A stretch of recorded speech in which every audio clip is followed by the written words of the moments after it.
What's going on, guys? Don't disrespect the bro here. Back at it again with another chess video. In today's video, there will be a thorough explanation of two games. Hope you enjoy. F3 to try to form move checkmate me. So you see, the problem here is that I'm not going to allow him to do it. So he keeps his queen there for the rest of the game. Just keep this in mind, because this is how he's going to lose his queen. He moves his knight c3, and I'm honestly kind of confused on what to do here. So, I move my pawn d6. And then he moves his knight b5, which obviously we're going to see the threat of forking the king and the rook on c2. So, and obviously this is the smartest move for him to go here, but he does not go there and instead moves his pawn c3. I consider moving my knight somewhere, but instead I end up moving my bishop to e6. And he moves his knight to d4, and apparently, well, he's threatening to take my bishop. And of the time I was playing this game, I did not see it. And I'm surprised, like, oh, shit, he's gonna take my bishop. And he didn't take my bishop, and I was surprised because, like, it was a free bishop. So he just moved and took my pawn, and he didn't take my bishop with his pawn. You see, this is how he's gonna lose his queen. So I'm honestly kind of confused, moving back a little moves back here. And I just moved my bishop back a space because, well, there's honestly nothing I want to do with the bishop right now. I can't lose it. So he moves his bishop to c4. And, of course, this is a free bishop for me. So I obviously am so confused, like, oh, this guy is so dumb. How is he even, like, why is he not at the lowest level? This is the problem. I need to get my elo up before I play any more games. This is just like a showcase of what people look like at the low elo ranks, you know? So, of course, I take his bishop, and I'm like, ooh, I see that. So I take his bishop for the bishop trade, right? And he doesn't take my bishop with the rook, and I'm like, oh, this guy is just such a... This guy is so dumb. In a few moves, I end up losing my knight on the next turn, because but I will not lose it without a fight, because I'm going to move it to c6, and moving it to c6, I will at least get material back, but I still have the 8 material lead, so I still have the advantage, you know. So I obviously take his pawn because, well, I don't want him to take my pawn. And then here's where he takes my bishop finally. I'm like, finally he takes it, but it also exposes his pawn on a2. So I take his pawn on a2 for free. And I'm like, ooh, no. But then he moves his bishop h3 or knight h3, and I move my pawn d5, and I'm seeing the threat where he's gonna fork the queen and the rook. So I obviously move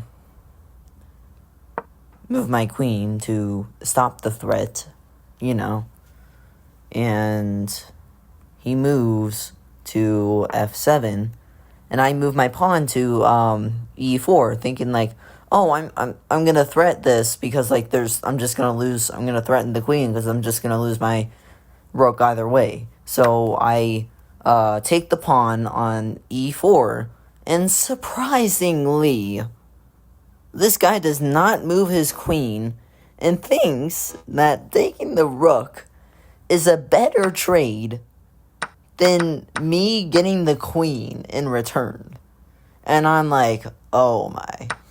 brother, like, stop. But I just let him keep the knight because, well, Anyways, I was dumb and moved my knight g4, and I'm like, but he does the castle, and I'm like, oh my, I'm gonna win.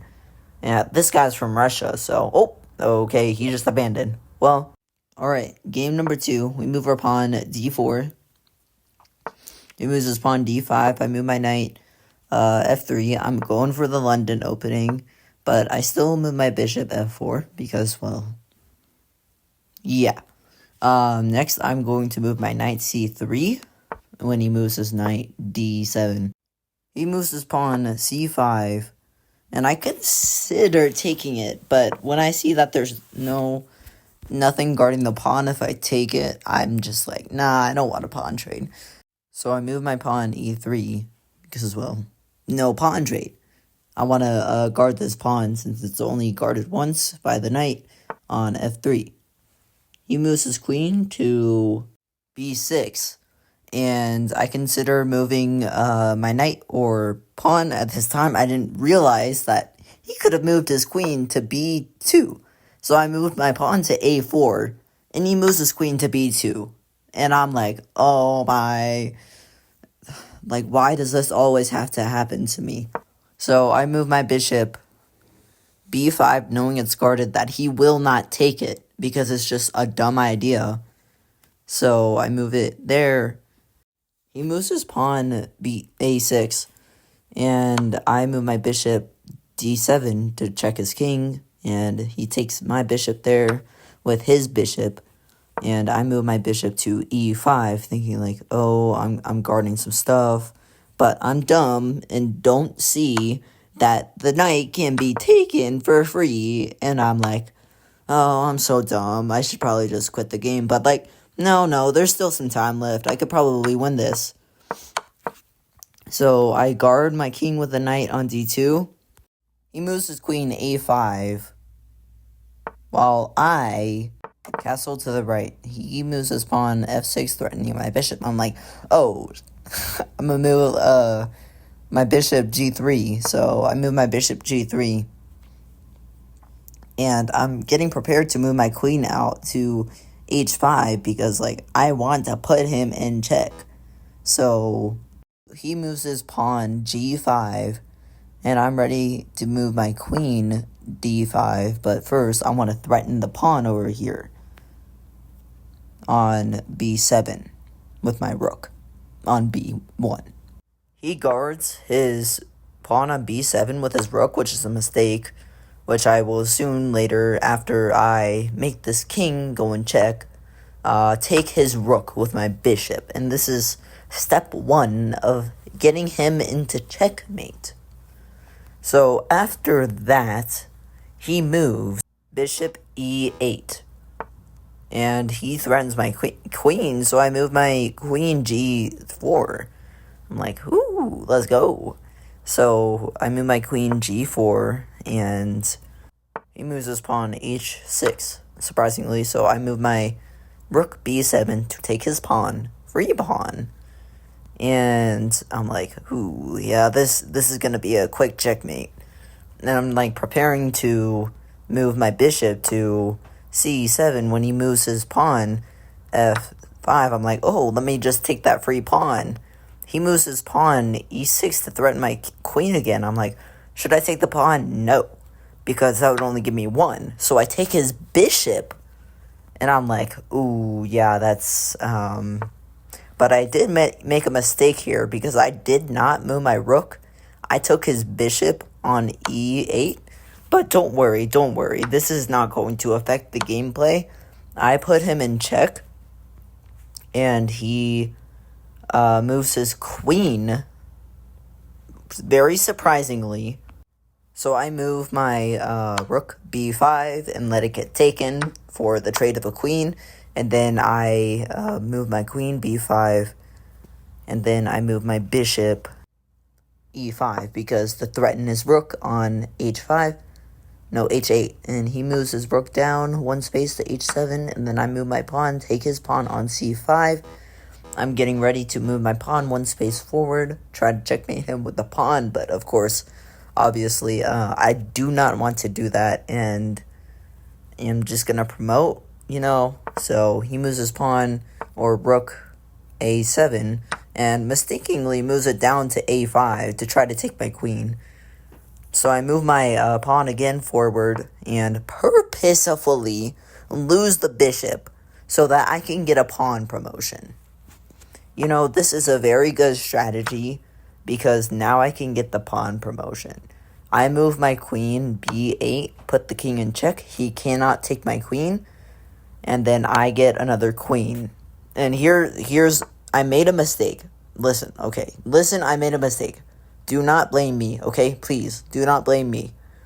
I moved my queen to c7, and then accidentally moved my queen to f7 and got it taken again. But here's the thing. I can still promote this pawn. So I start going, and this guy is trying to get all the way down. And, of course, I let him take my knight at the trade of a queen. Now, see, this is where he gets very, stressed out because he's going to forfeit soon. I move my queen to c3, take his knight, which he didn't move on d2. He now moves his king there, and he resigned. Well, to whoever watched to the end, thank you very much, y'all. And I hope to see you in the next From Beginner to Grandmaster chess video. Please like and subscribe. Don't disrespect the pro. Out.